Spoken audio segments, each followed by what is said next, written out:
Peace, peace, peace. Welcome to another Post-Maafa Reconstruction.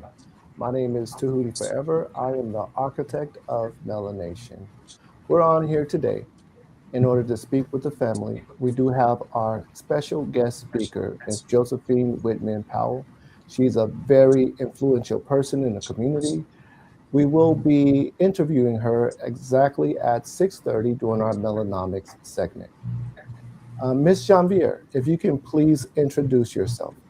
Hi, everyone. My name is Marjorie MJ Janvier. Don't forget the MJ. I am co-host of the Post-Maafa Reconstruction Live right here today. And I'm a comedian and an author, and I just do a lot of things. And I'm so happy to be here with this conversation today. It's going to be very interesting. Stay with us. Ashe. Miss Lizzie Woody. Hello.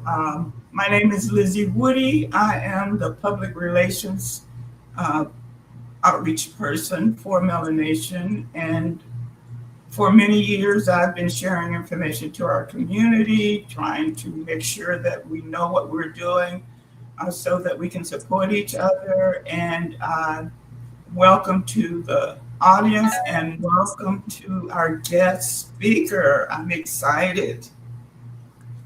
Yes, indeed. So yes, everyone, please join us every Wednesday. We're here live to speak to the audience, to interact with the audience, to see if you have any suggestions, any ideas of which direction we should continue to invest in. And again, we're here every Wednesday, Mountain Standard Time at 6 p.m. What we'll do now is we'll go ahead and share a brief introduction to the project that we're working on. The emergence of an inspired event is now on the move, requiring all hands on deck. So here's why you should share. We have substantially invested in a systematic approach to Black economics. Our mission is to empower and uplift our community, both online and in the physical world where birds fly. Interestingly, your monthly vote steers the direction of the company. Introducing MelaNation, a cutting-edge TV and an internet platform. It's making its way to the world stage with over 400 pages of state-of-the-art features. Features include movie streaming, a production studio for influencers where your production will be displayed through the television, a dating site that can be accessed through the TV, a Google Maps-powered satellite mapping system for registered Black-owned businesses and entertainment, making it easier for you to locate the community near you, and much more. We're bringing everything the community needs under one roof in order to build the proper infrastructure across the nation. Learn more on the Facebook page, family. The time is now for your participation to shape the direction of this community-powered company. Ashe, ashe, ashe. So we are building an app. This app will be coming out September 15th of 2027. It has over 400 state-of-the-art pages. We're including all the features that our community may possibly need. And we're going to introduce the family to the app itself through our prototype. Currently, what we have available for the community to engage with us, we have a Facebook page under MelaNation App. Actually, let me bring this up. We have the YouTube channel here, which are here live every Wednesday under MelaNation App. We also have our webpage, which is melanation.co. And at this time, if Ms. Janvier will please introduce the audience to the webpage, melanation.co. Of course. Every MelaNation starts with you. Mela Community is a powerful all-in-one platform designed to connect, empower, and elevate the global melanated community. From networking and business growth to content, events, and opportunities. Everything's live in one ecosystem. Ashe. And our next is Mela News. Okay, Mela News. It is a Post-Maafa reconstruction instrument. The Post-Maafa reconstruction phase begins with narrative sovereignty. After centuries of displacement, extraction, and distortion, our first responsibility is to reclaim the power to define reality for ourselves. Reconstruction cannot occur while our stories are being told by outsiders, filtered through hostile systems, or reduced to a spectacle. A people disconnected from their own narrative cannot coordinate their future. And another section would be the delegates. MelaNation is a digital representative of the conscious community, placing the fate of the community back into the hands of the community itself. To achieve this, MelaNation is governed by a committee of delegates chosen directly by the people. Leadership is not appointed from above, nor concentrated in isolation. Delegates are selected through collective decision making, funded and staffed by the community, and empowered only to the extent that they produce measurable positive impact. And also, we have movies. We utilize entertainment as a strategic gateway to reach the community at large. Culture draws us in, but consciousness keeps us together. Through shared stories, music, and creativity, we gather the people, transforming attention into alignment and participation into purpose. Galvanizing the community is not a slogan, it is the mechanism of empowerment.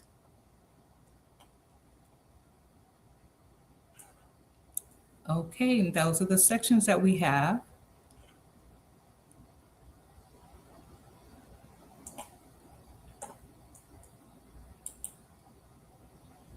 As hello, can everybody hear me? I don't see anyone. Are we disconnected? Are we still live? No, I'm sorry, I was muted. Okay. Yeah, I was speaking the entire time. Okay. So yes, that's the introduction. That is melanation.co. That's melanation.co. And again, the app is going to be live to the public here September 15th of 2020. Now, Miss Lizzie Woody did also give us more information in reference to what's going on in our community. And I would like to share that information now. One moment here.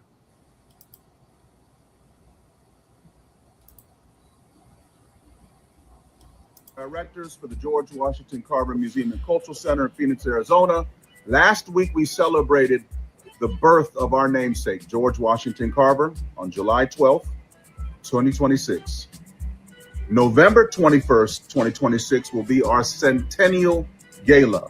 100 years of existence from a segregated school, a Jim Crow school in Phoenix, Arizona, to alumni that transcended the world and pooled their resources to buy the property and allow us to convert it into a museum and cultural center. We need your support.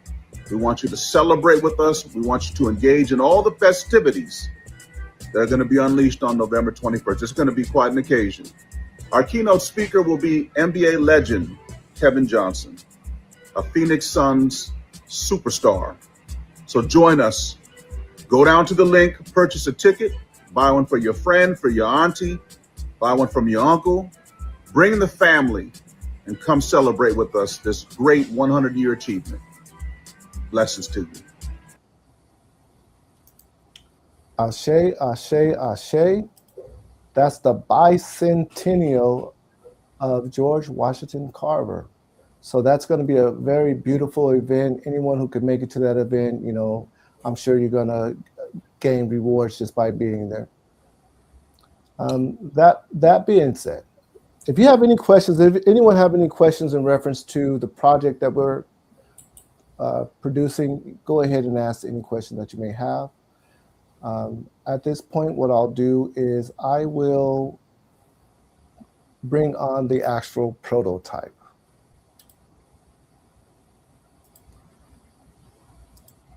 One moment.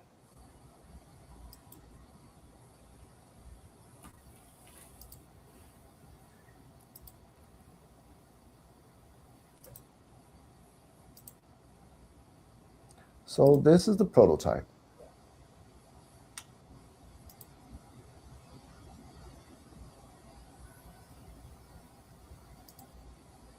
On the very front screen, can everyone see the prototype here? I see it. Fantastic. So on the very front screen, actually it's not showing my front screen. Let me reload this prototype back in.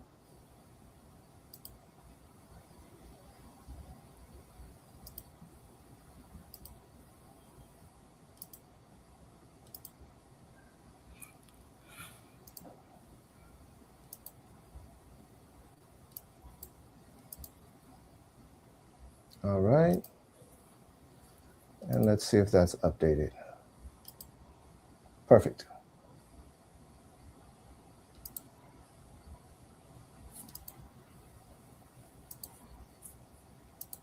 Okay. So this is our prototype to MelaNation. The members of MelaNation, we already have these prototypes downloaded to our phones, and we're working on it on a daily basis. But again, it has over 400 pages of state-of-the-art features. So it's going to take a while for us to actually get it to the public where it has no issues and everything's been updated and working properly. On the front page, what you'll see is MelaNews. Now, Ms. Janvier read over what MelaNews is, but it's very important that we do have our own broadcast where we can tell the story from the Afro-centered perspective. And instead of allowing other people to tell our story, we have our own broadcast where we're going to be able to tell the story from our own perspective, where we can share the light based on the way we view ourselves. Right. Now, below the MelaNews section, you do see a list of different features that we have. You can also reach different features by scrolling to the left to see the different features that we offer here. So we have the social media posts. You can make your own videos. The videos that you create will be uploaded to your profile on the television. So when you're watching movies, you can also share your videos with other MelaNation users. Funding is where you'll see our transparency will describe what we're doing with the funding that the app is creating, because the goal is to uplift our community, to reinvest in our community. We have the Mela Marketplace where you can buy and you can sell items. We also have events. Now, every one of these features is actually linked through this main feature here, which is the virtual map. So when I go over to the virtual map, you'll see those same exact features. You'll see events, which is on the registered. This virtual map is powered by Google. So if there's an event in a town that you're visiting, you can go on to melanation.co, or you can go onto the app, and you can hit the events, and you can filter for the type of events that you're looking for, and it will give you directions to that event. Also, you'll be able to find businesses, Black-owned businesses, or all businesses, any jobs that are available to you. You'll see the things on Mela Market as well. So you'll know what items are for sale nearest you. We do have a family tree that is also logged in through the virtual map here. So we basically tied everything, all these different features that you see here is tied onto the virtual map, which will give you more of a 3D type of way of visiting those areas. We also have courses. If you're a teacher, you can log on as an instructor. You do have the ability to instruct people for free or to charge. And if you're a student, you'll log in as a student to find different instructors. The goal that we're doing, the reason why we're here at the Post-Maafa Reconstruction, is so that we can communicate with our audience to see what opportunities we may have available. If there's any opportunities that you can think of, please reach out to us and let us know what opportunities you may see. I'm not sure if it doesn't look like the screen is adjusting when I adjust the screen. Looks like the screen might be frozen. So I've been moving these screens around, and StreamYard looks like it's been frozen. So you guys haven't been seeing the screen move around? No. Oh, okay. So yeah, I was toggling between all those screens. So let me just speak about what's on this front screen, since this is the only screen that is being monitored at this point. The very bottom is our delegates. So the way the delegates work, they're elected by the users of the app. The delegates are offered a stimulus package in order to stimulate the community. They're charged with three different things, the three different metrics, which are one, to offer job opportunities to our community, two, to create new streams of income for the business itself, and three, to create social services for those in need. Those are the three metrics that we are gauging our delegates by. We also have what's called assessors. I can't show you the screen because for some reason the screen is frozen, but we have 800 assessors. Assessors are people, are average users of the app that frequent the app more often than everyone else. So the top 800 users of the app will have the ability to become assessors. The assessors have the ability to gauge the delegates. So this is an oversight committee. So you have 800 assessors, and the way they become the top 800 users, we have a point system. As you navigate on the app, you're gaining certain points. You'll see the points in live. As you click on different aspects, you'll see the points, and you'll see your points go up on the leaderboard. So that's the way the assessors work. The more you're on the app, the more points you'll accrue, and you'll be higher on the leaderboard. If you're at the top 800, you'll be offered the ability to assess our delegates. So are there any questions as far as what we've mentioned so far? I have a question for you. Yes. As far as the television, did you say radio as well? Is that a part of the makeup? And if so, does that mean we'll have our own radio station, or how will that work? No radio station. This is going to be television. So the app is going to be downloadable to your Apple, your Android, and to your television. So through the television, we'll have our own news broadcast, but not a radio broadcast. Okay. Yes. Now, you said that the delegates will get a certain amount of money. What did you call that? Stimulus. A stimulus. So what do they do with that stimulus exactly? So what they're going to attempt to do is to delegate and create one of those three things that we are gauging them by. So we're gauging the delegates by creating new streams of income, which means they'll take the stimulus and open different businesses or invest in current businesses. The other thing is create jobs. So those are two separate metrics, because you can have a stream of income without creating any job opportunities for our users, right? If they just invest in the market or stock market, then there's no jobs there. That's just new streams of income.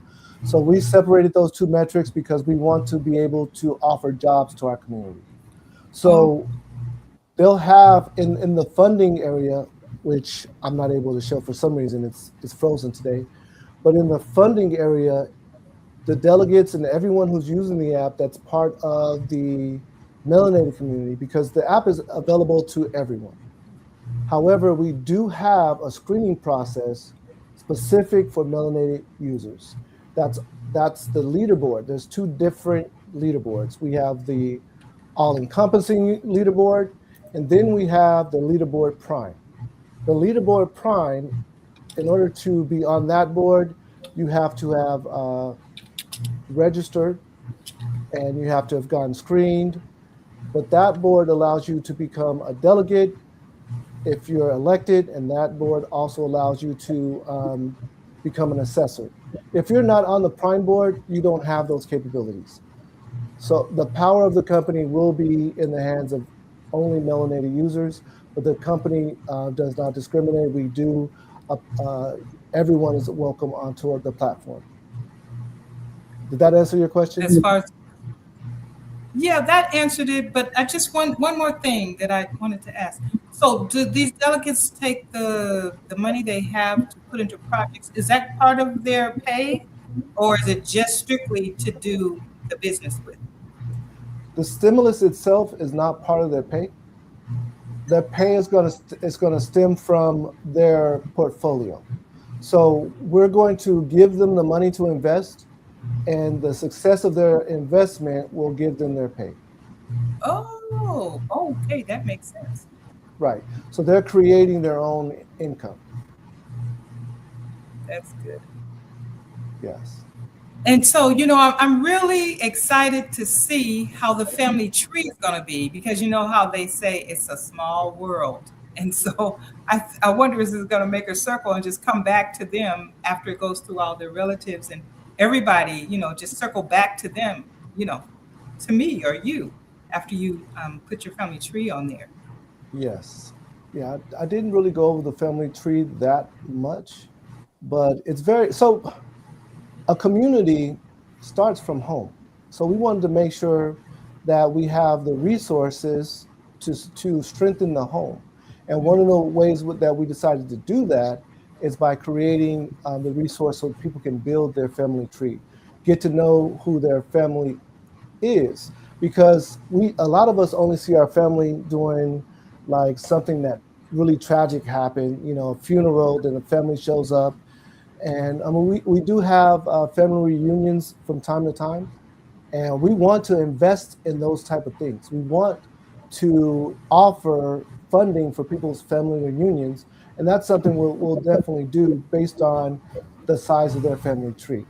So we'll go into our customer's family tree and we'll offer maybe a lottery or something along those lines, but we'll pay for people's family reunions. Oh, right. That sounds Yes. like something Oprah would do. Yes, indeed. We want to stimulate our community, and community starts at home. Yes, that is very good. All right. Do we have any other questions? If not, we'll move forward to our Melanomics guest speaker here.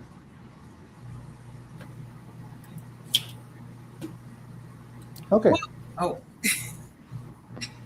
I know we have Melon movies. Are Melanation, are that platform, will they be making movies? So yeah. So one of the features that we have is the video editing. So they can go on to Melanation, go to our studio, and create their own videos. Those videos will be uploaded to their television profile, alongside of the movies that we're presenting to our users as well. All right. Yes, indeed. That being said, I would definitely like to introduce our renowned guest speaker today, Joysaphine Waitman-Powell. Miss Whitman, please introduce yourself.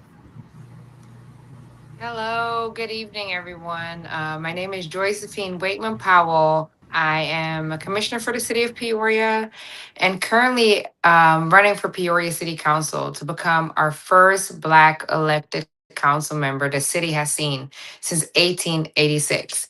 And so I want to make sure that I follow order. And so before I get started, I just want to commend MelaNation for what they're doing. As we were going through our segment and MelaNation was talking about what this app was about, I was inspired, right?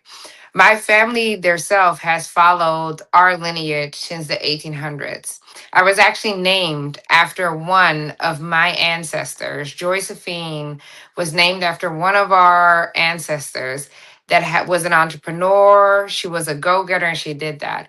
I was able to actually trace my family line all the way down to the tribe in Africa that I came from. And so this platform is doing something that's amazing. And so as I come, I want to talk about what that looks like because in our community, as we go into melanomics, I want to talk about what that looks like. And so I would love to connect melanomics to Mentally Anonymous.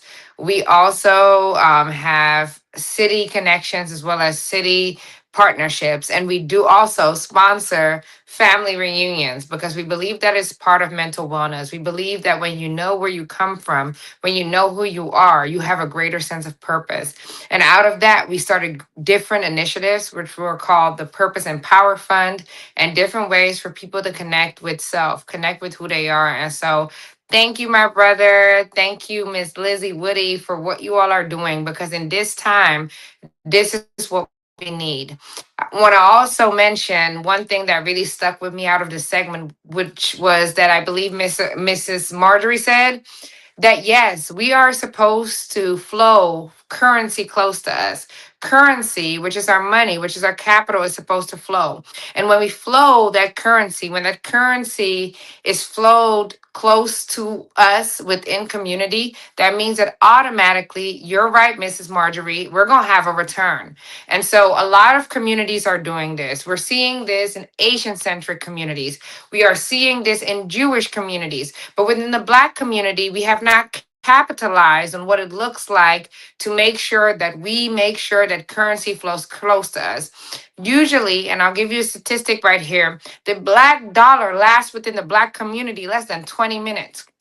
That means that when we get money, as soon as we do that, we go to a big retailer, maybe to Walmart, maybe we go somewhere else. As soon as that paycheck hit, our community is making sure that our money is flowing out of it. And other communities are intentional. They go and shop local, they shop within their community, they shop within, sometimes, I'll be very honest, I don't want to seem racist, but with their kind. And so what we're seeing is that they're flowing community. The Jewish community has been very good at this, actually. The Jewish community owns most of the land. We've started to see that most Indian families are owning our gas companies. We start to see that most Asian families are owning our nail salons, our hair salons. And so they know how to make sure that their community is able to get that return. But within our Black community, we can continue to do that. And so I love what MelaNation is doing. We are talking about that. We have speakers that are educated and informed. And I already know Ms. Lizzie Woody. She's been about this work. She's done this work. I met her as a young community organizer, just starting and talking about what it looked like when our community joined together. And so I'm blessed to be here, happy to be here. And as we talk, I'm excited to continue to share the work that MelaNation is doing. I think we will have replays, and I think we will have people getting involved. And I am downloading the app. All right. Thank you so much. I'm so happy you're here. And I don't think that I can vote for you because I'm not in Peoria, right? Or you would have my vote. There you go. But that's all right. I do think that you mentioned something very good, and I'm actually happy that you are taking us right into what we have to talk about. The percentage of Black community within the state of Arizona is significantly small compared to maybe the Caucasian or maybe the Hispanic community. But what I have seen within this campaign is that Black community, my community, has been able to support me in different ways. My community has volunteered with me. They have donated to my campaign, and they have gotten involved. And just like MelaNation is doing, they have given me opportunities to share my platform. So I can take these clips, so I can share with community what we are doing. Because yes, Peoria does have Black voters. And so don't discount yourself because you're not in Peoria.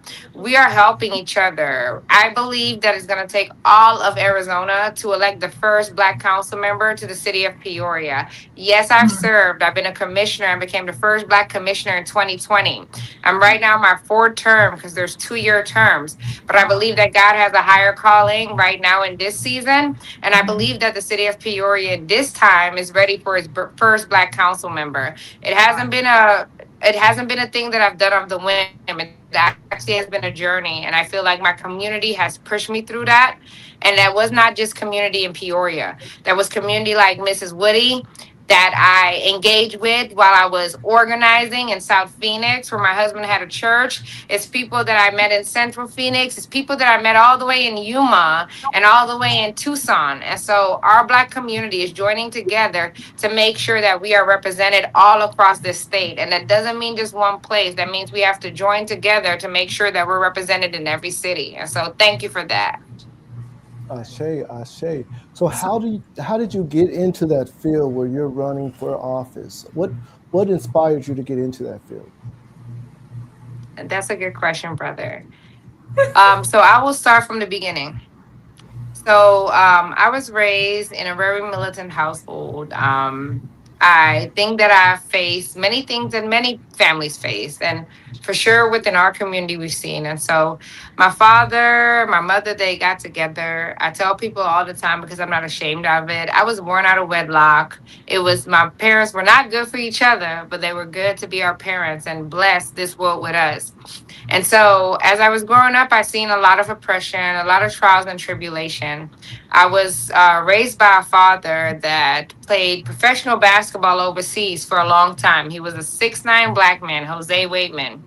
And one thing that I noticed with my father is that when I think, because I am a pastor's wife, when I think about the pit to the palace, he's seen every stage of life. And so my father played professional basketball. He met my mother, a South American Caribbean woman, skin as dark as charcoal, and loved it. He said, "This is her, the black of the berry, the sweet of juice." I met her all the way overseas, and this is what God got for me because this is the type of women that I'm used to being with at home.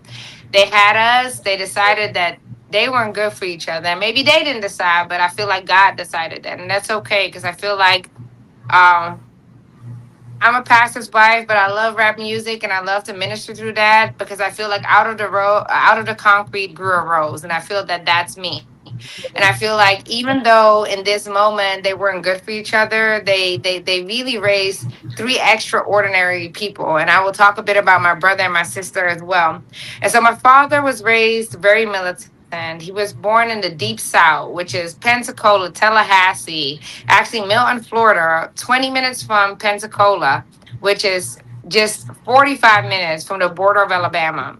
And so, as a 6'9" black man, he faced so much oppression because he would go to high school, be treated like a king, and eventually got a scholarship to the University of South Alabama and was treated like a king there. But when he stepped off of those college campuses, he was treated like just another, let's say, black man.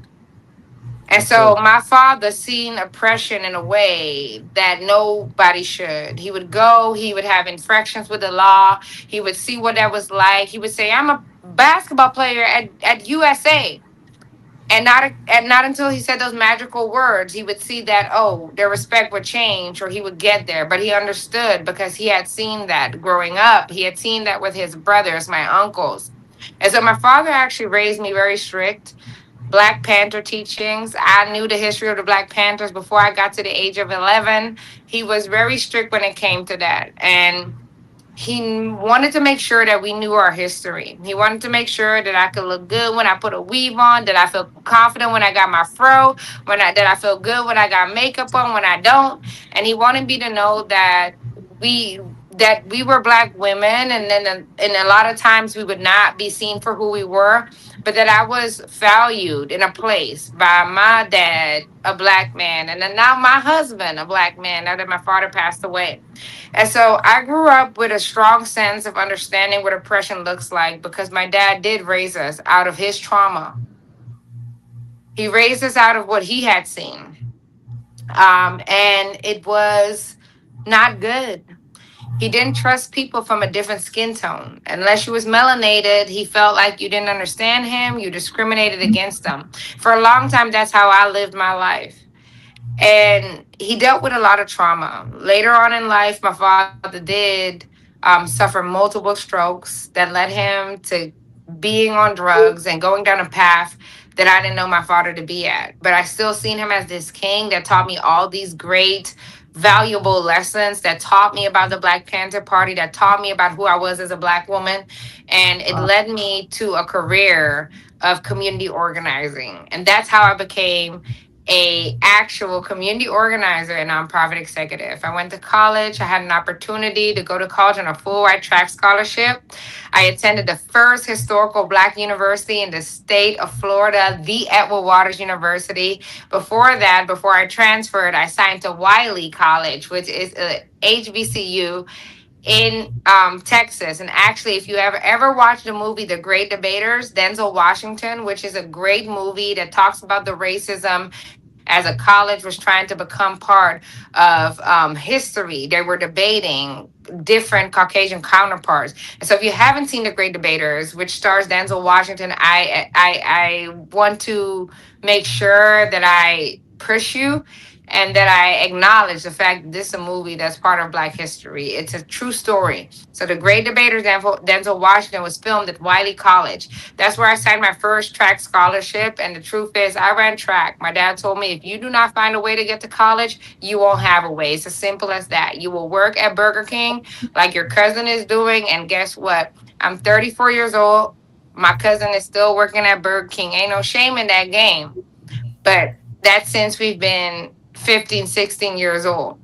And so I knew I wanted a way out very, very quickly. It was not for me. After my dad took me in, my mom said, you're going to live with your dad because 3 kids is just too much to take care of. And even though your dad wasn't good for me, I think God has a plan for you. You're going to move to America. You're going to be with your dad.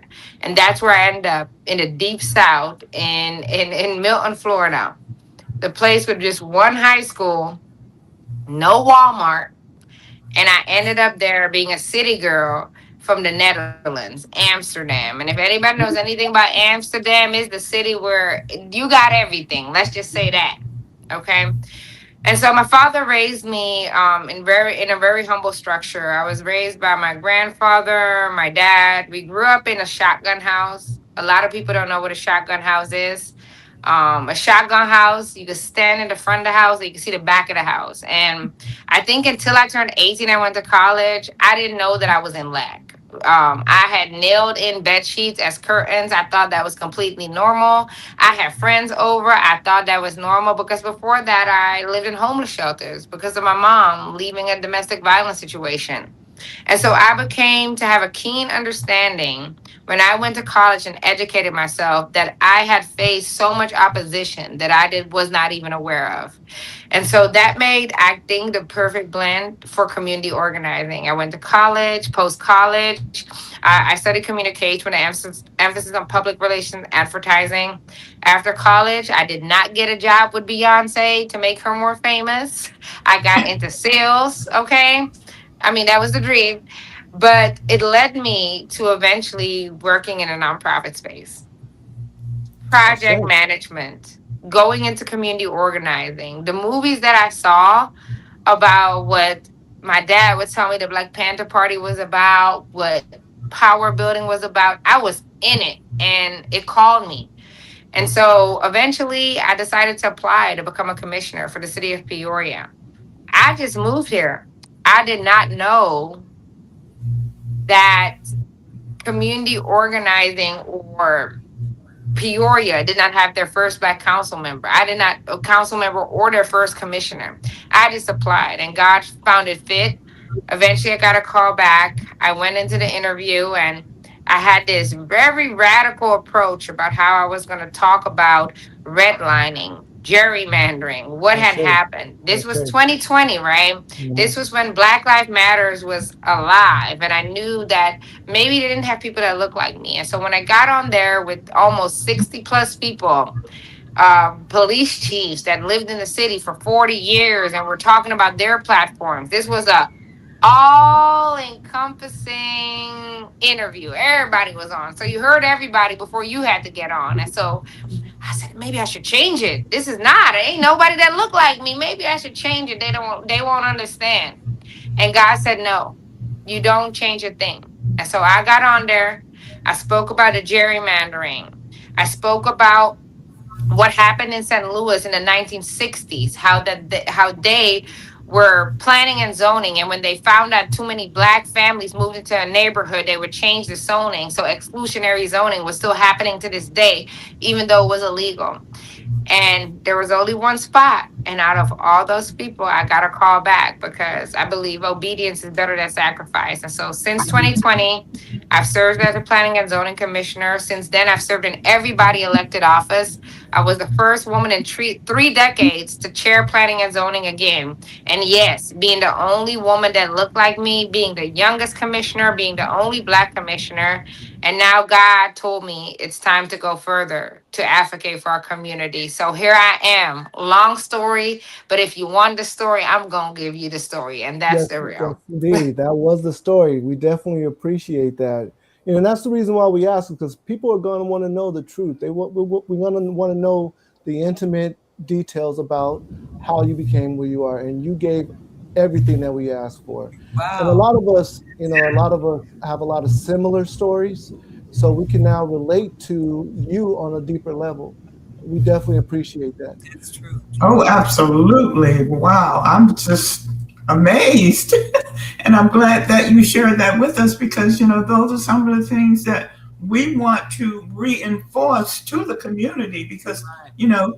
the community does not know all of who you are. That's Right. true. And You that's know, we will come in and change that. Most definitely Right. because, wow. You remind me of the song. The song just came to my mind from People Every Day, Restive Development. I am everyday people, but you have become Black excellence in all of its form. So, Thank you, my brother, and we are all our Black excellence. It doesn't matter what they take, it doesn't matter what they perpetuate. We are all part of that Black excellence, and when we remind ourselves who we are, even when we are on a different playing field, because we are at war. I want you to be okay, clear. It may be yeah, a success story, but it's mhm, not over yet. We are at mhm. war. As we remind ourselves who we are, we will prevail. And so I'm excited to be here. I'm ready for the next question, but I'm so grateful to Miss Lizzie Woody that seen me as a young organizer trying to bring community together. And she's always been welcoming. She's met with me in Phoenix and been part of some of these community building spaces. And I think more than anyone, she kind of known who she was dealing with, but now on an even deeper level to hear the backstory because she knew I was about community. And so I'm excited to be here, continue to talk, and this is an important space. So thank you all for what you all are doing and be secure in what you all are doing. yeah. Okay. And just to look at you or to look at anyone, you don't know what they've been through, the struggles they have. You don't know what storms are inside them right now, what they're going through. Look at them, just looking at you, I would have never thought you had a story like that because you look so calm and peaceful and you don't have any war wounds. No, I'm just Listen, kidding. I got battle wounds I won't even tell you. I can tell you about it all. I can tell you running from bullet shots. I can tell you about where I really come from. But Oh guess my, what? Praise be to God that I don't look like what I've been through. That's amen. it. Okay. You do not. And That's that it. brings us to our next question. Why is the community, community important to you? Mm. I think that's a great question. Um, for two reasons. So thank you for that question, first of all. So the community is important to me because the community is where I was raised. And so I want to kind of paint a picture about what community looks like for me, right? And so community has always been there for me. And so community was there when my mom was a single mother in a homeless shelter, running from domestic violence, baiting us at 3 a.m. so we would not be taken advantage of. But people giving her food, people looking out, and people being there because she refused to lose her dignity, sling around a pole, lay on her back for some Right, money, right, but right. take care of her kids. Community Mhm, was there. right. Community was there even when my father had fell from glory, was on drugs, but would come check up on me in that shotgun house, bring food, hang out with me. Community was there when my grandfather singing 40 years in the church choir, being a deacon every Sunday, every Wednesday, I knew where to find him. Every Sunday there would be a fish fry, and I didn't have to ask or question. Yes, my granddad would be drunk, but he sure is a man of God. Ashe. Community was there when I moved to Arizona. Me and my husband started our family away from family. Community was there when I met Miss Lizzie and I was organizing for the largest and only Black-led civic engagement organization in the state of Arizona, R4 is our vote, Arizona Coalition for Change. They took me in 6 months after having my second baby, not knowing left from my right, not knowing who I was anymore. Years I organized with them. Community is them still supporting me in this time in my run. And community is now.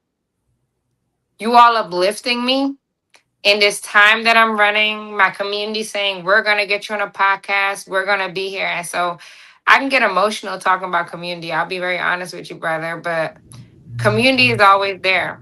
And if we can remember that we are community, that this is what it's going to take. If we remember who we are, not just to ourselves, but to each other, I think we'll be all right. But community has always been there for me. And community is what led me to this point and made me. So I'm thankful. That's what community is for me.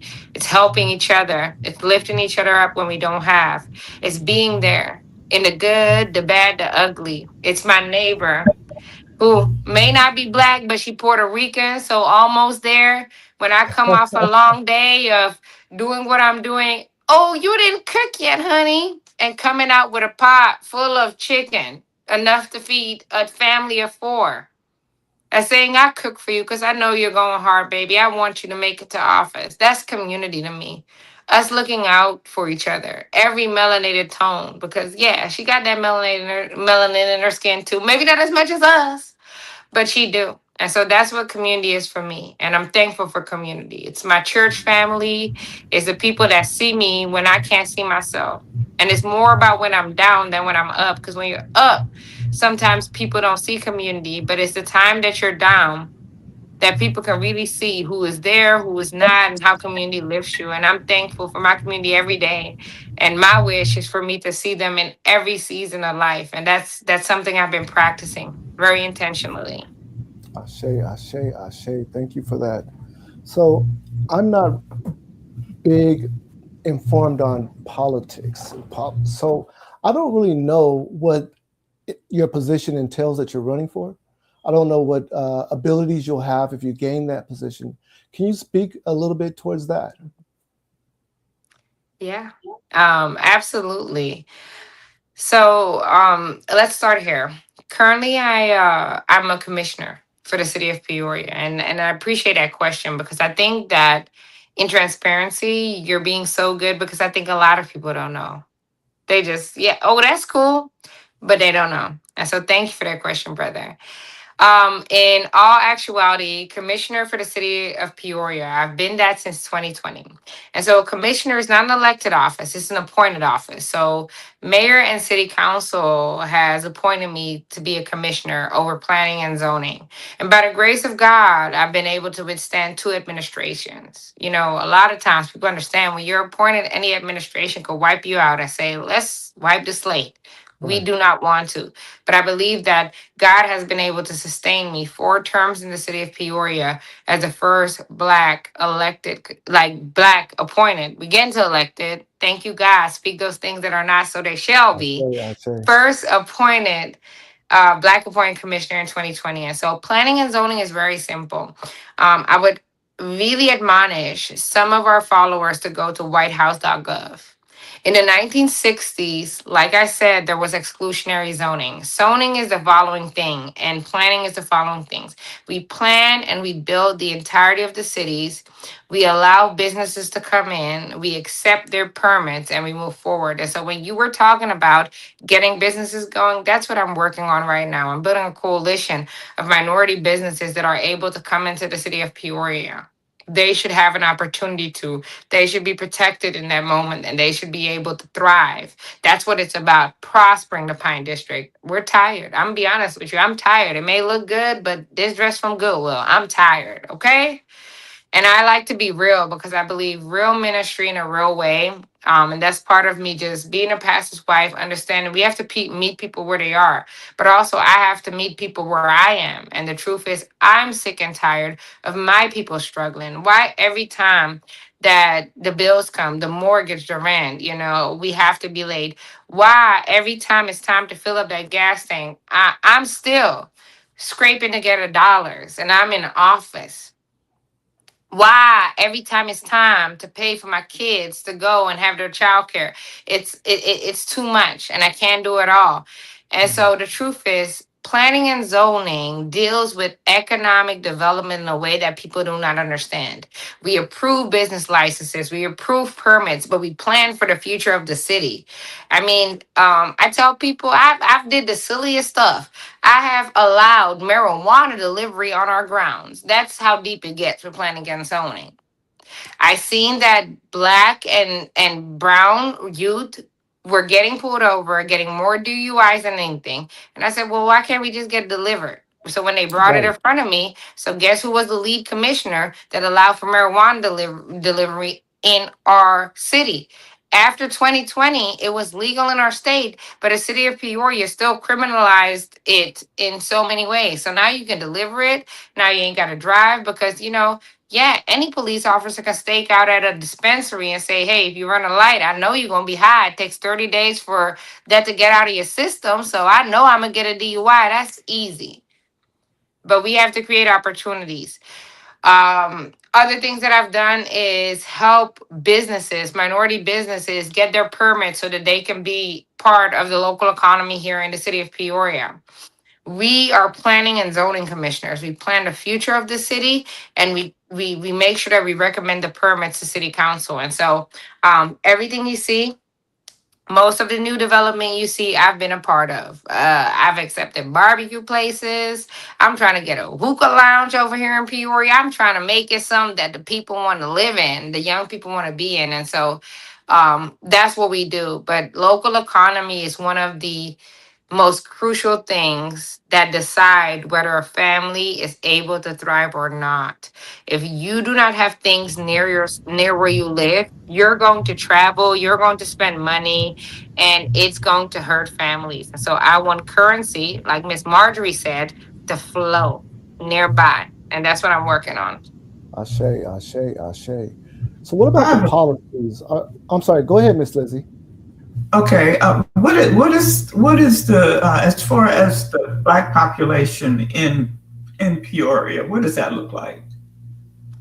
Yeah, a good question. And so, yeah, the Black population in the city of Peoria, we're only 6%. And so, what that means is that we are a minority, but that doesn't discourage me. I look at my neighbor right over here, Miss Ivy. She Black, and her and all of her 7 family members, they're voting for me, having my sign in their window, they're going. We have about 36% of the Latino community, and the rest is our Caucasian counterparts. Ashe, But I ashe. don't think that that counts to our extended reach. And so the Black community is small. And I can tell you why I think that is. It's because one of the policies that I stand for, which is smart growth and economic development, I have fought to keep housing attainable. 2 of my friends just got priced out of Peoria and just moved to Tolleson. They can't afford to live here. And that is systemic. That is intentional. That is, yeah, raises judgment, making sure that certain people cannot live in this city so it can look like how they want it to look. And I'm gonna leave it there. Ashe, ashe. I stayed in the city of Peoria for a short period of time, and I really enjoyed my time there. I So, love that. Where were you living in Peoria? apartment complex off of 83rd in Peoria. See? And it shouldn't have been a short time. It should have been a long time, but that's what they do. It's a pumping mill over here, and I'm trying to stop that mill right now. Really? So let me ask, what would you say are the most important initial steps to healing the community? It's a good question. So the initial steps to healing our community is not going to be outward. It's going to be inward. And so I hate when people speak for a collective because you can only speak for yourself. So let me talk about what that means for me. Healing our Black community and healing what it is that we're doing is the following things. It's boosting our local economy, like MelaNation is doing, right? It's making sure that we're able to boost that economy and we're able, hey, buds. Yeah, no, I'm a mama. Hey, buddy. You go there? Okay, well, you're going there. All right, cool. We're going. I'm mama. It's boosting our local economy and making sure that we're helping one another. And so, how does that work? My staff is all black. Everybody on the payroll for my campaign is black. Okay, And people okay. told me that I was not going to be able to do it. They said there's no way on God's green earth that you will rent a council. As a mother, go ahead and upstairs to your dad, babes. Up to daddy. As a mother, making sure making sure that all black staff is paid and doing it with an all black staff because you don't have enough black people in the city of Peoria. But I disagree. I believe that we can. So stop looking outward. Stop saying what they're not giving us. Start doing it yourself. I have 3 people on my staff, and yeah, it's not that much, but all of them are black. Miss Lizzie, what do you know some of them? I'll tell you who my campaign manager is when we get off this call. I'll send you a message. You know him because he ran some of our economic justice campaigns while in the movement. And I think inwardly, if we start there, we start healing. Start flowing currency within your community. So, yes, I have thousands of people invest in my campaign, and where is my money going to? Who am I paying to run my campaign? It's my community. Secondly, I believe that it's a very, very, very deep insight in the state of Black mental health and wellness within the state of Arizona, but within our community. My husband and I, we run a mental wellness community, Mentally Anonymous, that's founded by a Black man. My husband had a manic episode while he was at Duke, getting his master's, eventually got his doctorate, not no Dr. Cheyenne Bryan doctorate, real doctorate at United Theological Seminary. His dissertation is actually published on several platforms and on Amazon. Mind over matter, crazy, not that crazy, educating the church on new ways to think about mental health, which is not the church within a building or a construction, but it's all the people that believe in God and how we get them to really think about their mental health. And I think that if we can get mentally healthy, we can start really being the community that we need to be. I think we have not been that. I don't think we've been mentally healthy. I'm a Black woman. I have a Black husband. I like them darker than me. That's just what they have to be. Sorry for me. That's just for me. I'm not saying for you, but for me. And I'm very proud to be a Black family that's thriving. My husband is a pastor. He's a chaplain. He's a pastor at an historic church that had nothing but white leadership. And he came in with his education, did what he did, and he said, well, this Reverend Dr. Powell, and I'm here. This is it. And it's funny because I never really understood, but when my husband taught about Juneteenth to a fully Caucasian congregation, and they ran up to him and said, Dr. Powell, how can I serve? I feel so bad. He went through everything, every single year, all the way to how Juneteenth happened. And they said, I just need to support a Black business. I got to do the right thing. He's convicting hearts. And so I know that God has a place for us, but it starts with mental wellness and getting them mentally well. It's mentally ill to have enslaved. It's mentally ill to think that others are less than you. And so we're doing that, not just on a secular front, but on a spiritual front. And then finally, I believe it's for all of us to join together and make a true commitment to community lifting and upbuilding with accountability. What are you doing? Not just talking about it. What are you doing? Just like I gave you 1, 2, 3. You need to be able to say 1, 2, 3. And even if that is, look, this is the small thing I'm doing within my community. But it starts with us looking in the mirror and doing for us because we cannot expect others to do for us when we don't do for ourselves. It's like love, right? If you don't respect yourself, if you don't love yourself, no one else can love you. And they have exploited us not doing for ourselves, us not loving ourselves, and us not doing what we saying. So I do that in everything I do. I have 2 Black sons. Y'all see them running around with a bag of chips. 2 Black men that I have to raise. Okay? And they not like they black. And so I have to remember that I have an accountability to myself, to my community, but first and foremost myself. And that's how we bring the Black community together, and that's how we heal. Ashe. Now, About a week ago, I saw you on a video at the Grassroots Bookstore, and we're talking about community. So let's see if we can uplift some of the people who've been actually supportive in your process. Can you name off some of the community members that has helped you along the way?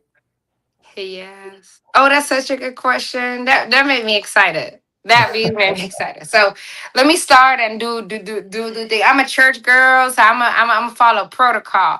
So women like Miss Lizzie Woody that come into community spaces come with a list and talk about, hey, this is what I'm doing. Not really with a clear call. She doesn't know what she's doing. She's not performed. She's just like, this is what I got, and I just want to show you what I'm doing. Then finally, let me get into that. Let me get into one thing. Hold on 1 second. Because it's an important question.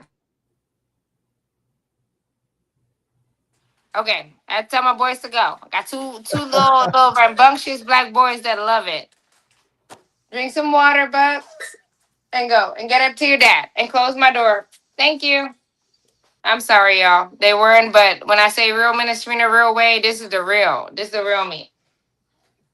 Ali, Grassroots I see. Bookstore. Shout out to He has Ali. been a part of the movement. I'm talking about when I was a organizer, not knowing what I was doing. He just opened up the East Lake at Archwood, and now we're in a different space, but he was opening it up even before it was opened up to myself, to my campaign manager, and like whatever you have to do. We didn't have much. We was getting little hors d'oeuvres from fries. Let's make it happen. Let's have a little event right here, okay? But I believe we made something out of I don't like to say nothing, out of a little. You know what I mean? And I actually had a conversation with Ali just 2 weeks ago, and I said, "Thank you for being who you are. You're grassroots. We're grassroots organizing here. We're grassroots doing this, and I thank you for what you're doing." And he knew that, and he's open. I have another event coming up at his place this end of this month, but he's always been down. The National Coalition of 100 Black Women that I am a proud member of, and I'm so thankful for. The Order of the Eastern Star. My husband is a Freemason, Prince Hall Freemason, which is the Black Freemasons, okay? Which were the people that made sure that our ancestors could get buried with some dignity, because our slave owners would burn us, would throw us somewhere and act like we never existed. But the Freemasons were there before any fraternity, before any sorority, and they made sure we had dignity and order. And yeah, maybe we had to look to some of our slave owners to see where that came from, but we made it our own. My sorority that I've been a part of literally since I've been 19 years old, Sigma Gamma Rho Sorority Incorporated, the Divine Nine, which is one of the 9 Black fraternities and sororities that has been there since 1922. You have AKA, you have Delta, you have Zeta Phi Beta, and you have Sigma Gamma Rho. That's it. And for the fraternities, which my husband is a part of, because then I tell you, we get into this. We lived a real Black life. We've lived a real HBCU life. My husband is part of Omega Psi Phi, purple and gold. If you don't know, some people call them Qs. And so for them, you have the alphas, you have the kappas, you have the omegas, and you have the sigmas, and then you have the iotas. And so we've been very entrenched into community, what we do, but all of those people have been a part of shaping me from a very, very young age. And there's so many people I can't name, my grandfather, my family. But when I'm talking about historical institutions that anybody would know, they've shaped me. And so that's why them trying to abolish Black institutions that made Black excellence is so important for us to stand up. That's why they're doing what they're doing in Washington. They do not want the African American Museum to stand, because they know it's women like me that walked in there and finally found calling when we seen the casket of Emmett Till. It's women like me that went and looked and said, wow, is that the Creoles? Is that where I really, really came from? Is that? They said they were missionaries. They said they were diplomats. Wow, I feel belonging. Is that me when I'm walking up on a train, an historic train, where they said whites only and blacks only? We found fire. We found purpose. And they know this. And so there's so much that I can say about institutions that have shaped me and that have literally fired me up to do this work. But the truth is, I would go on a list that is so long that I couldn't stop with. And so a lot of people helped me. And I'm sorry if I didn't mention somebody, but the last person I want to mention is Our Voice, Our Vote. And that's where me and Lizzie Woody, we met. The only historical Black civic engagement organization that is fighting this fight, which is Black led and which is a Black movement that's doing so much work. And so all of my people have been a part of it, but those are just some of the highlights. Ashe, Ashe, beautiful. May I get this question in? I apologize. I would like to hear what your stand is on us, technology, social media, all of that as far as the Black community, because I feel we are so far behind that we need to intentionally do something about that, educating, training for free to educate our community so, you know, we can stay up with what's going on today, you know. So what are your feelings on that? Yes. Thank you, Miss Lizzie Woody. I think that's actually a really good question because this is where we're headed, right? We have been technologically disproportionate, and honestly, I believe that we've been disproportionately, systemically, in a way, almost. Let me take it back. I don't want to be too harsh. I'm not a Black Panther call, so let me take it back. Yes, yes, we have not took advantage of technology the way we should in our community. And yes, in our community, because we have been disadvantaged and because they systemically put us behind 300 to almost 400 years, there's still some things that we have to figure out. Are we actually utilizing technology in a way to where our community is able to create wealth? And until we're able to create wealth within our community, off of technology in a way that disproportionately our Caucasian counterparts have, I don't think that we're up to speed yet. And so, what I've done as a nonprofit executive and what my plans are for Peoria City Council is financial literacy, tech literacy. I used to work for a financial technology firm. I used to recruit for them, so I understand how far ahead they can be.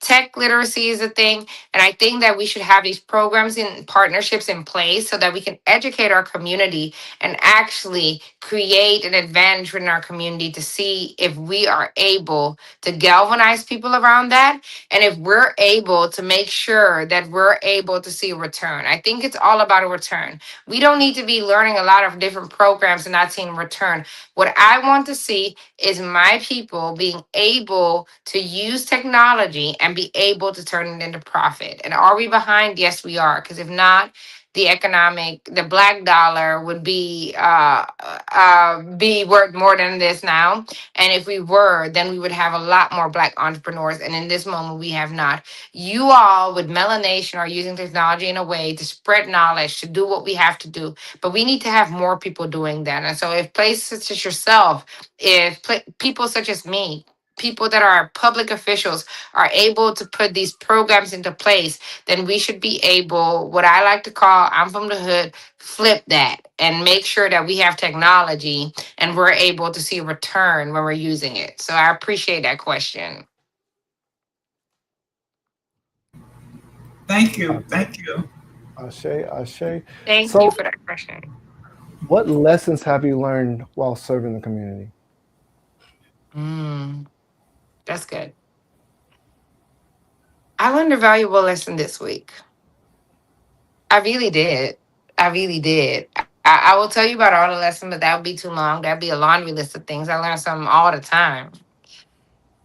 So this week, um, I really learned more about myself and serving people than any other time in service. And so I've learned a numerous of things serving community. That it's not about me. That's about people. It's about listening and it's about delivering results. It's about having real conversation and finding likeliness. And in my opinion, it's about ministry. I call myself a modern missionary. I want people to feel me when I'm talking to them. I want people to be excited, but I want them to feel me. But then finally this week, I learned something so good. And this week slash last week was a time that I sat with myself. I sat with myself in thought, in prayer, in in lack. Because sometimes it takes lack for us to think, right? A lot of times when we're in abundance, we don't think, right? And so I had to sit in that. And I asked God, God, really, really, what is my purpose? And I realized that, yeah, I had been serving, but was it as selfless as I had to serve? How do I serve when it inconveniences me? How do I show up when I don't have the time, even today? Do I give people my all? Do I move things around? What do I do?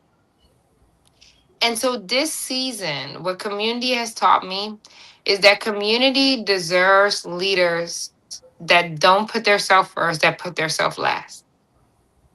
Community deserves leaders that are willing to share everything, not just some. Them leaders, yeah, they show up. Yeah, they about community, but honestly, they're not what I say, spilling the secrets, spilling the tea, or spilling the juice, or telling you the real. And community deserves real. And so what I learned is in this season, community deserves for me just to be real. Two running boys in the background and pull up diapers and seeing that. Yes, Because if you yes, just it see is. this, then it can discourage you.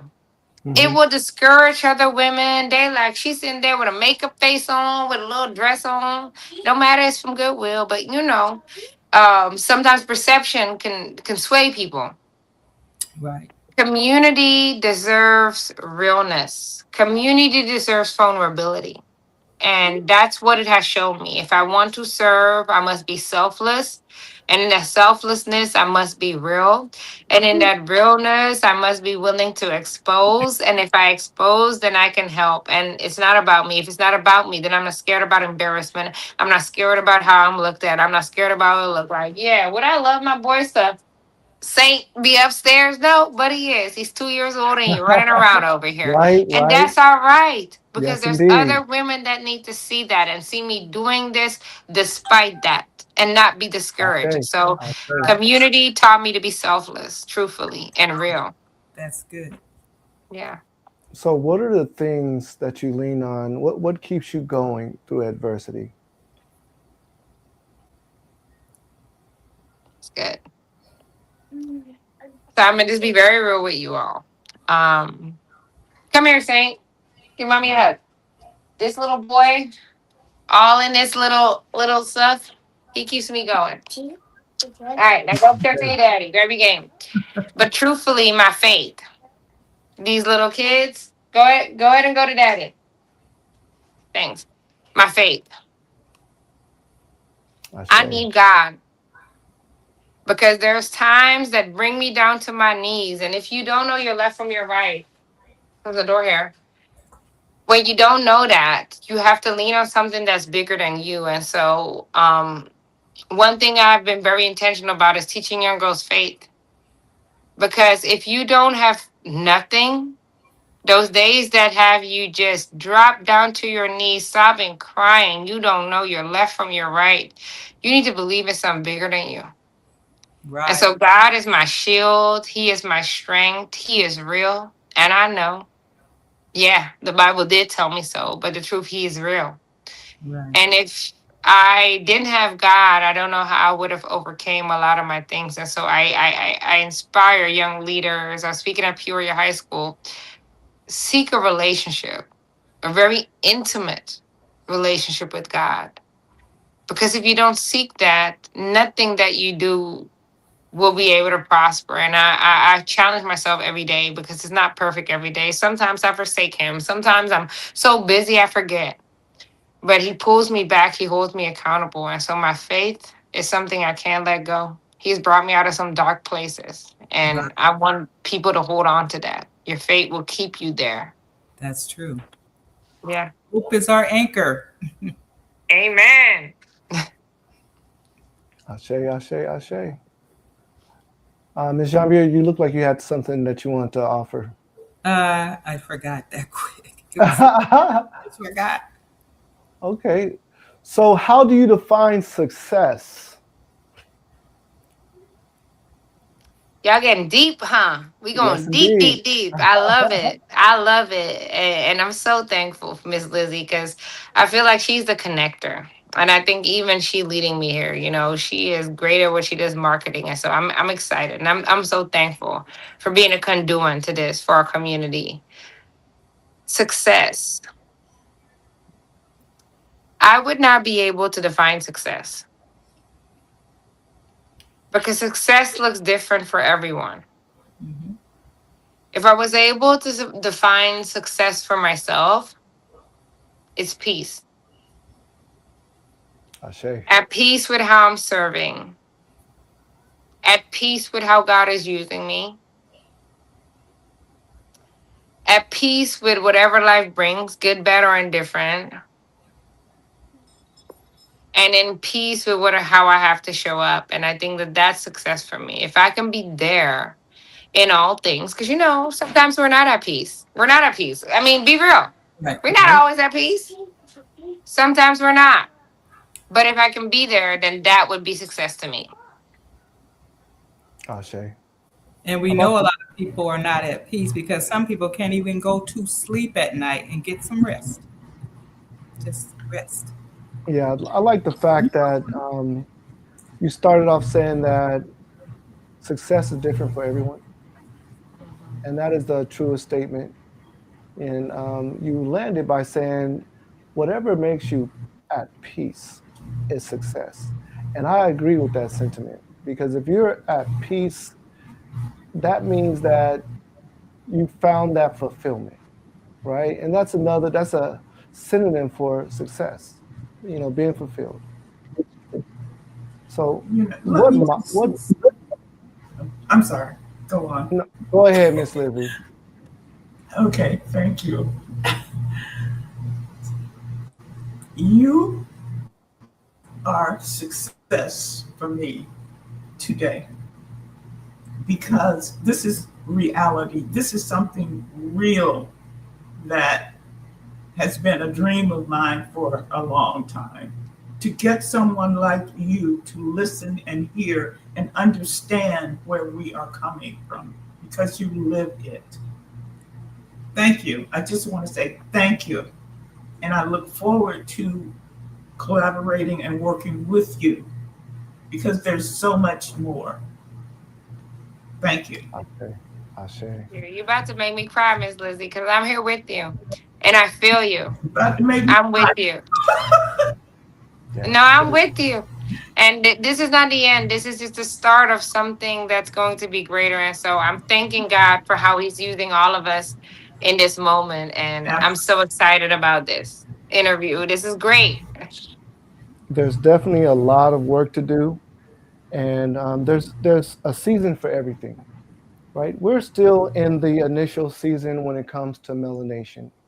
We're still breaking ground. We're still choosing directions.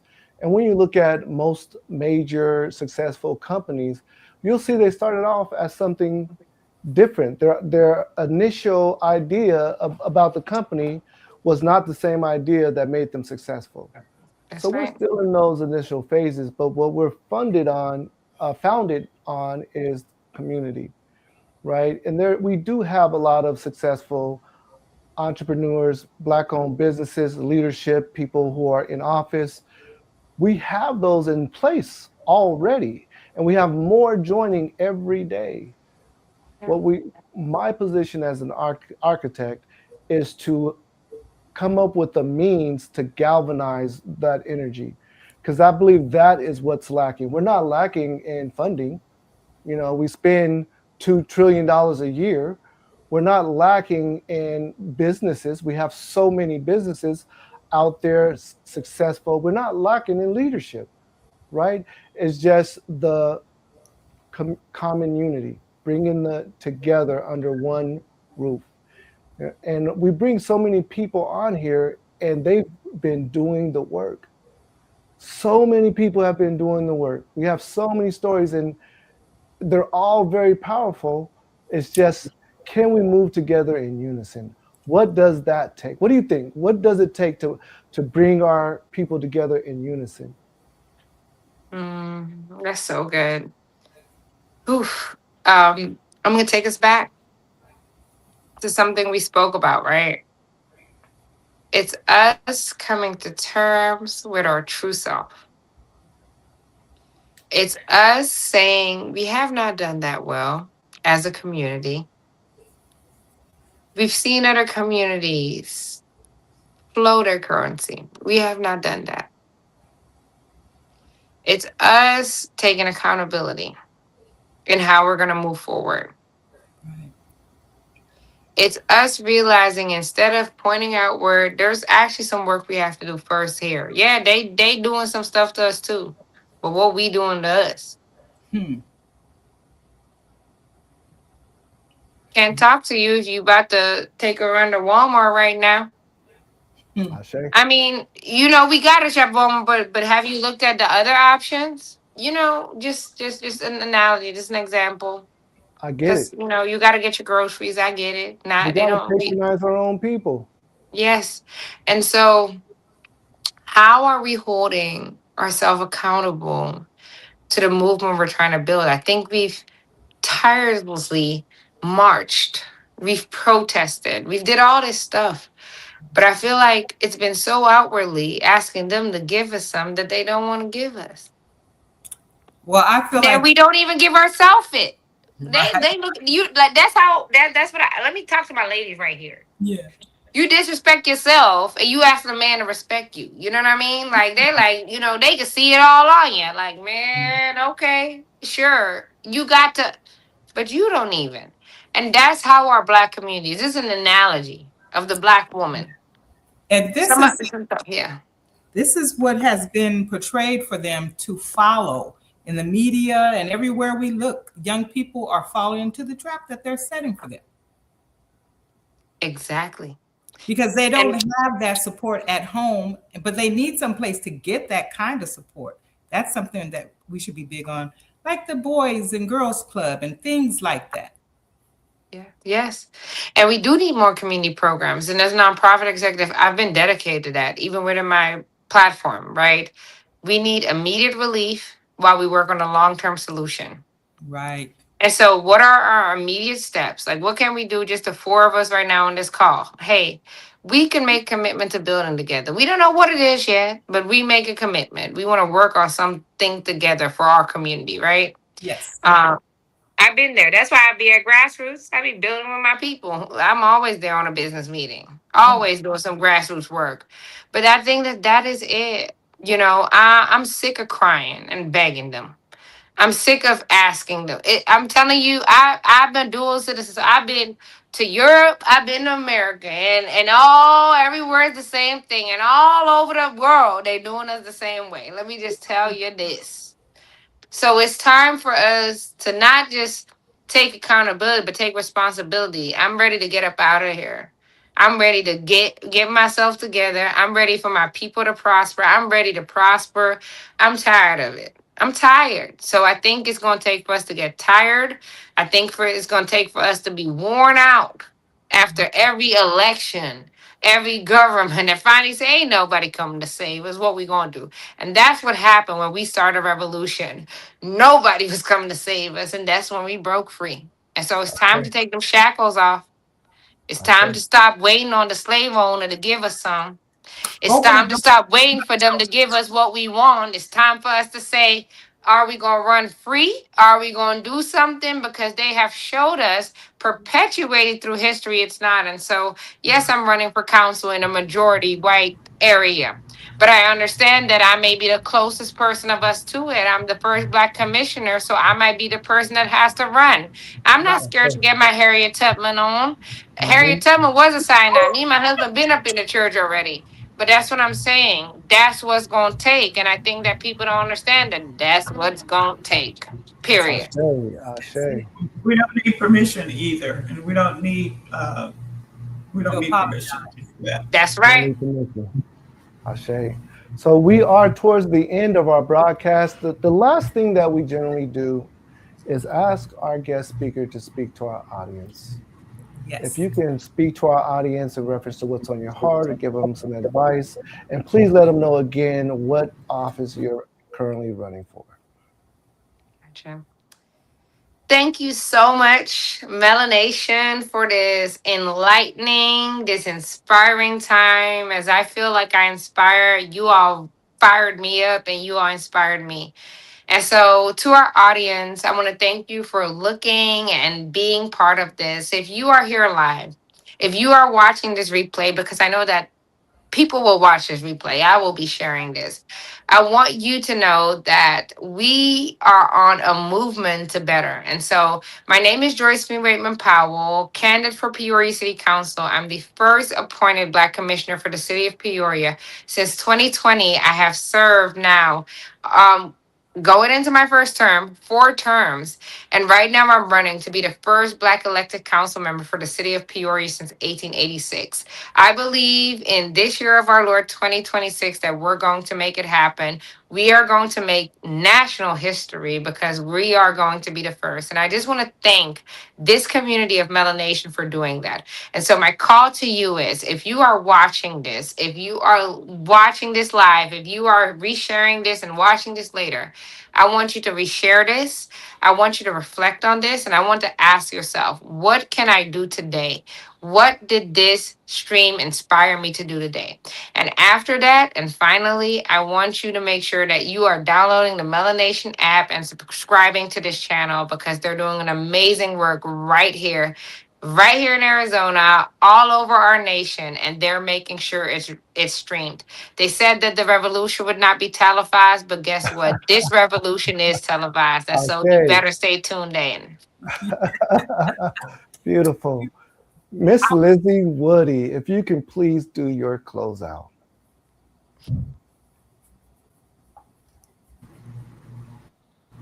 Where do I start?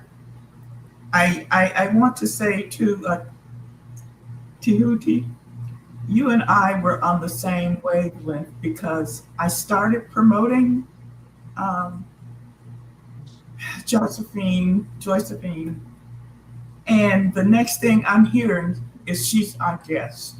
You know that's serendipity for me, right? Right.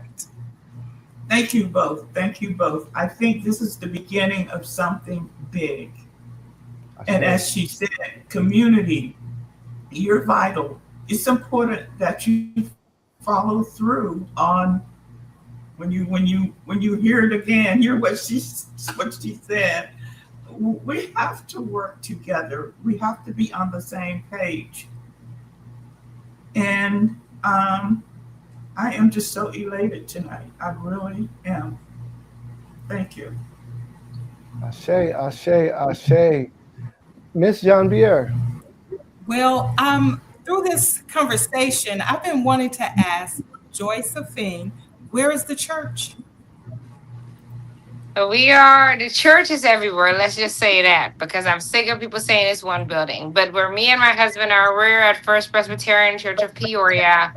And so if you're ever in Peoria, come and see us. But we also have Mentally Anonymous, which is a mental wellness community founded on theological principle. And so we are the church. It's moving, it's in this state, it's in this nation. And God wants to make sure that we fulfill our mission. Jesus was not in one place, he traveled from city to city. And so we are coming to a city near you. All right, that's good to Okay. hear. And so if someone wants to contact you, what do they do? How do they find you? Just call the House of Representatives. Well, guess what? Ms. Lizzie Woody is the connector of our state. If you want to find me, Ms. Lizzie Woody has me all over her page. Just find Joysaphine Waitman-Powell. But if you're looking to connect with me, you can go to Waitman-Powell with Peoria.com, which is Waitmanpowell with Peoria, PEORIA.com. And so you can find me on that website. And I'm excited to connect with you. Like you, I'm not in front of you. I'm not behind you. I'm right here with you, right here with my little kids and doing the best I can. But we are going to prosper together. Right. You know, Okay. you spoke about the way it is actually being part of the community like you are, and how you came from the long road that you walked to get to where you are today, and you're still striving to accomplish more. I really appreciate you. I'm so happy that you were here with us, and I really enjoyed it and really enjoyed it.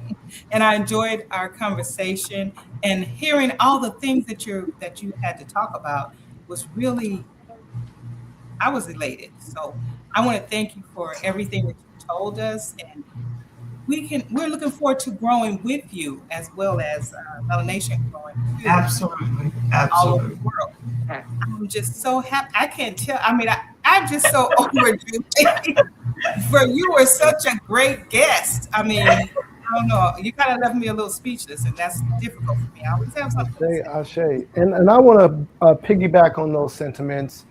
I was going to say it earlier, but we need representation, right? Yeah. And that's you 100%. You're speaking to the women and the younger women, the girls. You are a prime representation, and without those type of representations, being able to see you gives us a higher goal to hit, the goal to shoot. You show people that things can happen.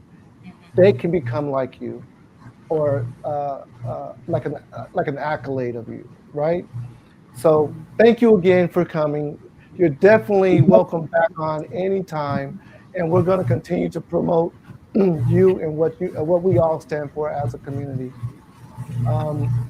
That being said, I just want to tell the audience, thank you for watching. We're here every Wednesday, 6 p.m. Mountain Standard Time. And in the meantime, in between time, find us on Facebook, find us on Messenger, and please support Miss Joysaphine Waitman-Powell. She is doing the work.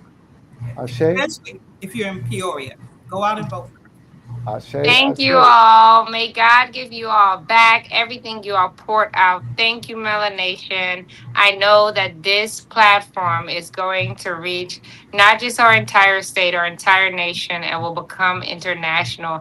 And I call it done already in His name. And so thank you for all that you all are doing as leaders, as pushing forward our community. Thank you. Ashe, Ashe, Al- Ashe. That Also, being go said, to melanation.co, our website. They can join there, right? Right. this is true. MelaNation.co. It's live and up and running for our the public to view. All right. Till next time. Thank you.